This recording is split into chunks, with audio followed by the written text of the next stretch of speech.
नवभारत महाराष्ट्र का महासंग्राम इस news coverage में हम अब नासिक शहर में हैं और हमारे साथ यंगिस्तान है। यंग जनरेशन के ये स्टूडेंट्स हमारे साथ हैं, उनसे बातचीत करेंगे क्या राजनीति के बारे में वो सोचते हैं और जो महाराष्ट्र में अभी विधानसभा चुनाव चल रहा है उस चुनाव के बारे में उनकी क्या राय है।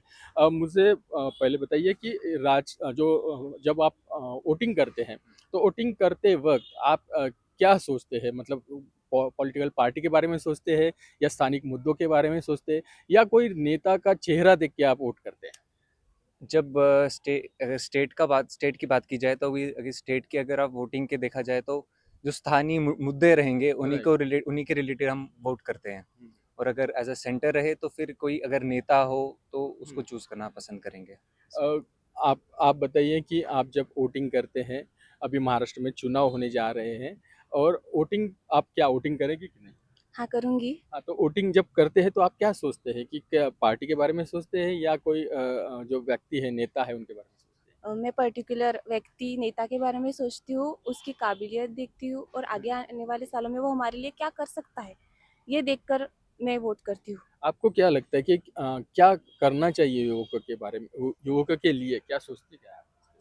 युवके युवकों के लिए कुछ योजनाएँ तो बहुत है, हुँ, बस उनको कुछ फ्री में नहीं मिलना चाहिए राइट, अकॉर्डिंग टू हाँ। मी, एजुकेशन क्योंकि के बारे में मदद होनी चाहिए, रोज़गार के बारे में। एजुकेशन में जितनी चाहे उतनी मदद कर सकते, बट उनको फ्री के पैसे नहीं चाहिए, मतलब राइट, ऐसा कुछ नहीं, मतलब एजुकेशन अगर उनको कुछ करना है तो एजुकेशन के मामले में करें, क्योंकि कुछ स्टूडेंट के इस केसेस में ये हो रहा है कि उनको मार्क्स है पर उनको एडमिशन नहीं मिलती, ओके, हाँ। इसलिए मुझे लगता है कि एजुकेशन के बारे में सोचना चाहिए।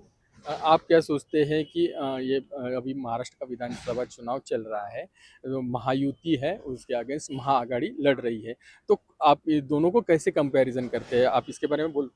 हाँ, तो अभी जो महायुति कर रही है, हुँ, अभी वो सत्ता में है, तो उनका क्या है, अभी वो लेडीज़ जो स्कीम चल रही है उस पे लाड़की बहन योजना लाई है उनने। महिलाओं के लिए हाँ, कुछ महिलाओं के लिए, तो वहाँ पे वो पैसे बाँट रहे हैं। हुँ, अभी जो किसान दूसरे, के हाँ, लिए। किसान के लिए पैसे बाँट रहे हैं।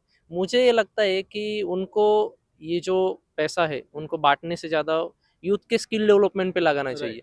क्योंकि अभी हम अगर करंट सिनेरियो देखें, तो जो 70% 60% जो ग्रेजुएट है और जिनने मास्टर कंप्लीट किया है वो अनएम्प्लॉयड है। और राइट, जो भी जॉब कर रहे हैं उनको 15-16 हज़ार रुपये सैलरी मिल रही है। अभी आप ही सोचिए कि आपको पुणे और मुंबई जैसे शहर में अगर 15-16 हज़ार रुपये सैलरी मिल रही है, वहाँ का कॉस्ट ऑफ लिविंग कैसा है, आप कैसे मैनेज करेंगे? राइट।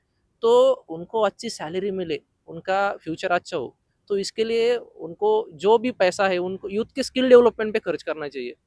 जो आप, हाँ, मुझे लगता है फ्री में नहीं बाँटना चाहिए। फ्री में नहीं बाँटना चाहिए, जो भी आप योजनाएँ ज़ाहिर कर रहे हैं वो यूथ स्किल डेवलपमेंट पे उसका होना।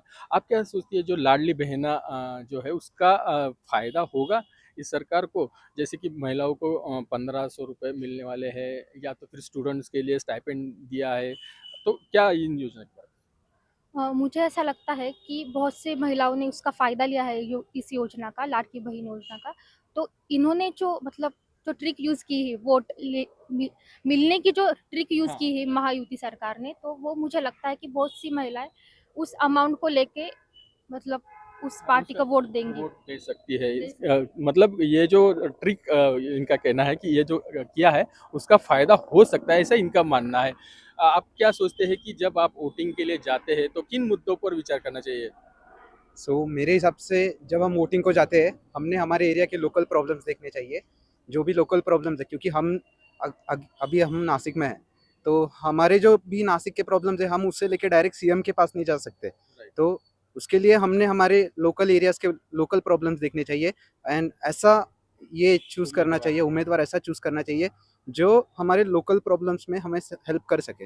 लोकल प्रॉब्लम्स में जो हमें हेल्प कर सके ऐसे आदमी को, ऐसे व्यक्ति को चुनाव में जिताइए, ऐसा इनका कहना है। पार्टी और बाकी की बात बाद में आती है। आप क्या कहेंगे कि जैसे अभी हमने चर्चा की है कि अलग-अलग योजनाएँ सरकार दे रही है, तो इस तरह से योजना जो सरकार उसके ऊपर निधि खर्च कर रही है, उससे जब युवा जो सोचते हैं, आप क्या सोचते हैं ये सब? जी, हम अभी एडवांस डिग्रीज़ हमारे कर रहे हैं, राइट, एमबीए में हम एनरोल्ड हैं अभी फ़िलहाल। तो हमारा जब ज़िंदगी शुरू होगी, तब हम हायर टैक्स ब्रैकेट्स में आएँगे। तो इंडिया का भी ऐसा देखा गया है कि 2% लोग ही इनकम टैक्स भरते हैं और 98% लोगों का वेलफेयर होता है। तो उन 2% के लिए आप अच्छे रोड्स भी नहीं दे पा रहे हो अभी। तो जो मेरे महाराष्ट्र स्टेट की बात करूँ तो अभी हमारे पास बहुत बड़े-बड़े प्रॉब्लम्स हैं। हमारा जब करियर स्टार्ट होगा 30-40 साल हमको प्राइवेट में नौकरी करनी है। हम तो सरकारी नौकरियों में हम जा ही नहीं सकते। हमारा टाइम वेस्ट होगा उधर। इसलिए हमें चाहिए कि आप इंफ्रास्ट्रक्चर अच्छा दो और अच्छे पॉलिसीज़ लाओ कि हम सेफ फ़ील करें कि इंडिया में। मतलब इंडिया में प्राइवेट नौकरी भी ऐसी हो कि वो गवर्नमेंट जैसी हो। हमारे रोड सिंगापुर जैसे ना हो, लेकिन थोड़ा-सो अच्छा हो कि हम ऑफ़िस जाएँ तो हम कंफर्टेबली जाएँ। हमारे जॉब सिक्योर हो, हमारे बच्चों का एजुकेशन सिक्योर हो। लॉन्ग टर्म का गवर्नमेंट फ़िलहाल तो सोच नहीं रही है, क्योंकि अभी लाड़की बहन योजना भी आचार संहिता आने के बाद बंद हो गई है। अच्छा, तो यहाँ पर हम देख रहे हैं कि युवाओं के मन में क्या चल रहा है। जब निवडणूक आती है तो इलेक्शन के समय में ये लोग क्या सोचते हैं, जिस तरह से पैसा बहाया जा रहा है अनेक योजनाओं पर, तो उनके बारे में हाँ, इंफ्रास्ट्रक्चर पर बात की जानी चाहिए, ये युवाओं के मन में है। राहुल वाघ, नव भारत, नासिक।